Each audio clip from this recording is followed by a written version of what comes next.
The funeral of this old man was a sad occasion. He was well loved by everyone in town and, of course, mostly by his own family. The ceremony was beautiful, and when the tombstone was finally placed on his grave, everyone stared with tear-filled eyes. Everyone except his grandson. Because what he saw on the left side of the grave would shock everyone. Family says farewell to grandfather, but what the boy then says shocks everyone. It was 6 months ago when Kevin's grandfather Arthur passed away. Today the family gathered once more at his now-finished grave site. Arthur was the backbone of the family and the storyteller of fantastical tales. And that last part resonated especially well with his grandson Kevin. Their imagination would create large-scale adventures. And on this day, Kevin would solve the biggest one yet. Arthur owned a tavern in town that had been in his family for generations. And that place was the source of inspiration for the adventures he came up with. Local workers and people from far and wide would come in and tell Arthur the weirdest life stories there. And when he came home, he would turn those stories into cryptic missions for little Kevin. And the biggest mission of Kevin's life was about to come to fruition. Arthur had planned everything to perfection, knowing that this day would come. He made sure that the first hint was given at his funeral, and he gave the entire family the chance to solve his most important puzzle. But he knew that Kevin would be the one who would solve it in the end. So when Arthur passed away at the relatively young age of 72, everything was already set in motion. The long nights working in the tavern, even well after his retirement, plus his love for alcohol and cigarettes, had caught up with him. But he didn't care, he had a good life. And the big surprise he had planned for his family would honor that fact. It would be a mystery that would take Kevin over 6 months to solve, but once he found all the missing puzzle pieces, his life and the lives of the entire family would never be the same again. But for the first hint to drop, a funeral first had to take place. And the entire family made sure that it would be a day to remember. Michael, Arthur's son, took the lead in the main arrangements. And Arthur's wife Linda and their 2 daughters did the rest. Music was provided for free by local bands who had played in his tavern over the years, and heartfelt words were written on paper. And the location of the funeral ceremony, of course, had to be Arthur's own tavern. The place was cleaned, stripped, and made beautiful for this sad but special occasion. Everything had to be perfect.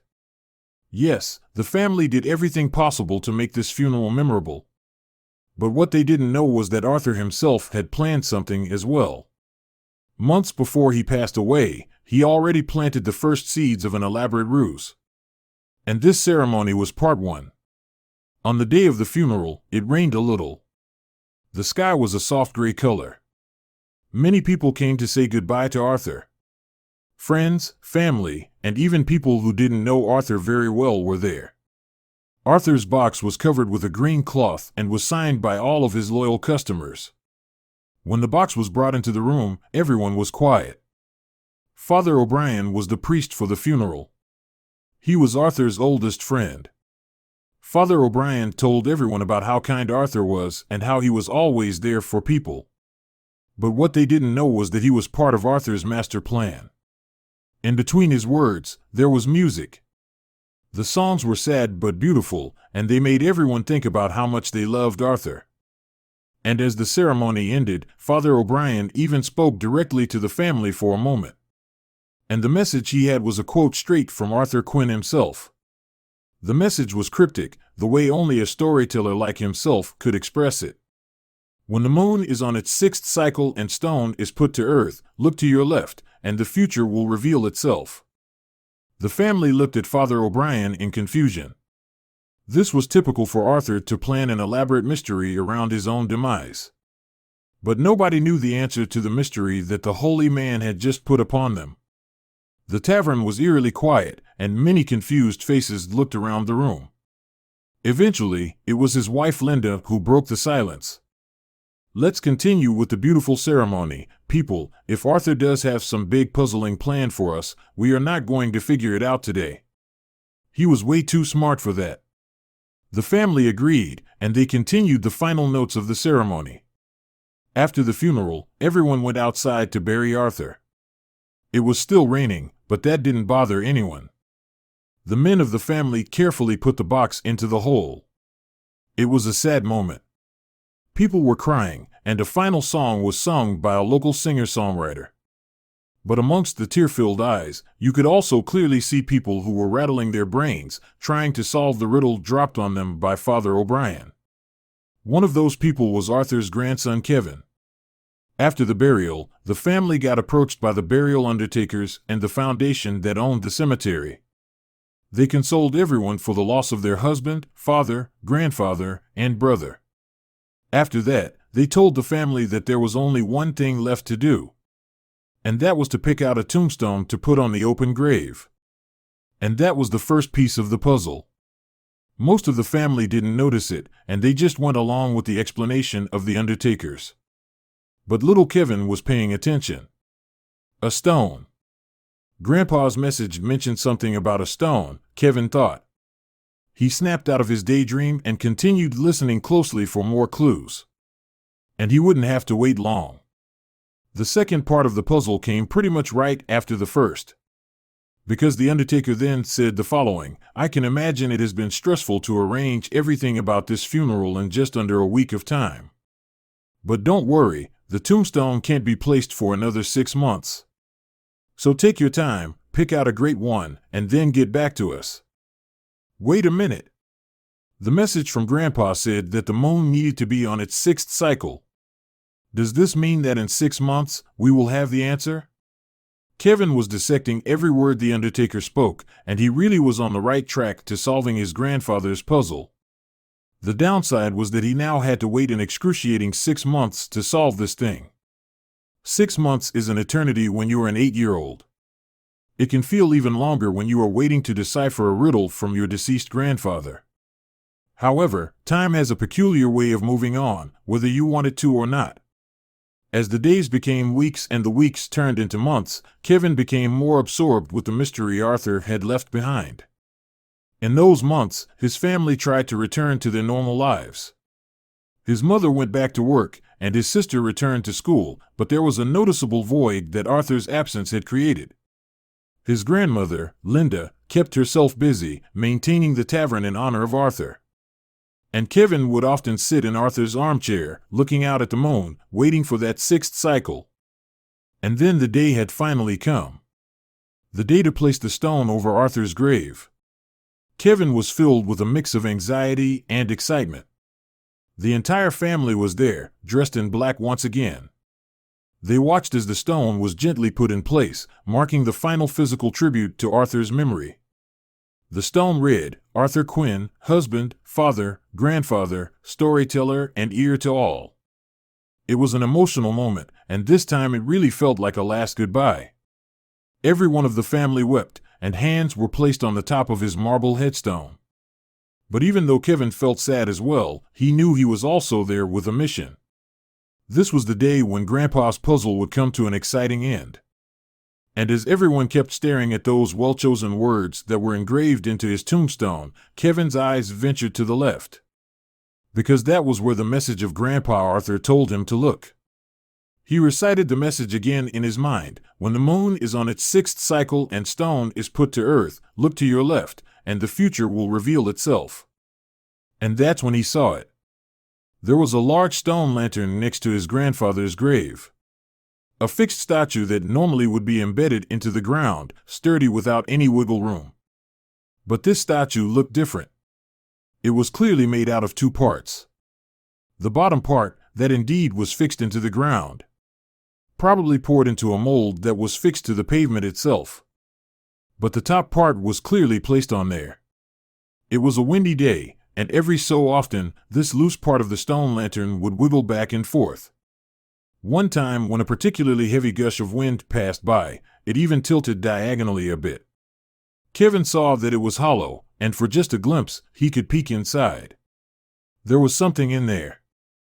How come nobody is noticing this? Am I the only one who remembered the weird thing Father O'Brien told us at the funeral? Kevin thought. And apparently, that was the case because, after a couple more minutes and a couple of more tears being patted dry, the group walked away. They turned their back on the grave and walked towards the exit. But not Kevin. Kevin couldn't believe it. He shouted to his family as he remained standing by his grandfather's tombstone. "What are you guys doing? Don't you remember what Grandpa Arthur said to us?" The family turned around and looked at Kevin with confused looks on their faces. "What is it, honey?" his mother answered. Kevin walked over to the stone lantern and gave it a hard kick with his feet. "Kevin, what the hell are you doing?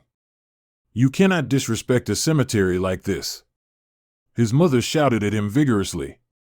But before they knew it, the top part of the lantern fell off the lower pedestal and rolled over the ground, revealing a hollow chamber inside. Kevin reached his hand inside the chamber and pulled out a small wooden box. He had his family's attention now, and the crowd slowly walked toward the boy until they formed a perfect circle around him. Kevin repeated Arthur's message one more time, pointing towards the tombstone and the location of the lantern when it was relevant. "When the moon is on its 6th cycle and stone is put to earth, look to your left and the future will reveal itself." All family members now finally understood. It fit Arthur's personality perfectly to set them up with such a bizarre surprise surrounding his death. They almost felt ashamed that Kevin was the only one who kept remembering his final written words. They all were curious now as to what was inside the box. "Come on, boy, don't let us wait in suspense any longer," Uncle Michael said. Kevin slowly opened the box, revealing the mystery inside. It was a letter and a key. The key looked old and rusty, like it hadn't been used in years. The letter, however, was reasonably new and sealed off with a red wax emblem that Grandpa Arthur always said was their family sigil. Everyone always thought that the sigil was a fabrication of his stories. But there it was. Kevin opened the letter by pulling his nail through the wax sigil, thereby breaking the seal. Kevin wasn't the fastest reader at 8 years old, but everyone gave him the chance to read the letter from Arthur. He was the one who figured it out in the end. Kevin started reading, "To my dearest family, my wife, son, and daughters, and of course the little ones. If you read this, I'm probably dead. Don't mourn me too long. I don't like it when people linger in the past. Live your life and be happy. You all have given me the greatest life imaginable. I don't know the exact moment of my death, but I can feel it in my bones. My time on earth is running out. That's why I took some precautions. I gave Father O'Brien instructions to make sure you get this box and its contents. A clue will be given by him at my funeral, and I'm sure one of you smart folks will figure it out. Probably little Kevin, that rascal." Kevin smiled when he read that. "Father O'Brien will then put the box under the lantern so you will find it 6 months later. The key that you will find in this box is to a secret basement beneath the floorboards of the tavern. There you will find a chest filled with gold coins and money. It has been saved up by my family for generations, and it eventually belonged to me. See it as your inheritance. Divide it equally amongst the 9 of you. May my death bring forth positivity." They couldn't believe it. What a bizarre twist of events. How come nobody knew of this, not even Linda? They all looked at each other for a moment without saying a word. But Kevin again took the lead on this one. He urged them to come along with him. The little boy held the letter and key in hand and was already walking over to the car. They went over to the tavern, where they searched for almost an hour without finding anything. The place was set to open later that day, but after getting this bizarre news, they decided to close up shop. Eventually, it was Kevin once again who was able to figure out where to look. As everyone was walking around frantically, looking for a hatch, Kevin closed his eyes and listened. Because in the center of the tavern, there was a crack in the floor. It was there for as long as anyone could remember. And until this moment, it was thought to be nothing more than wood crying out of old age. But every time a family member walked on the plank, Kevin heard it.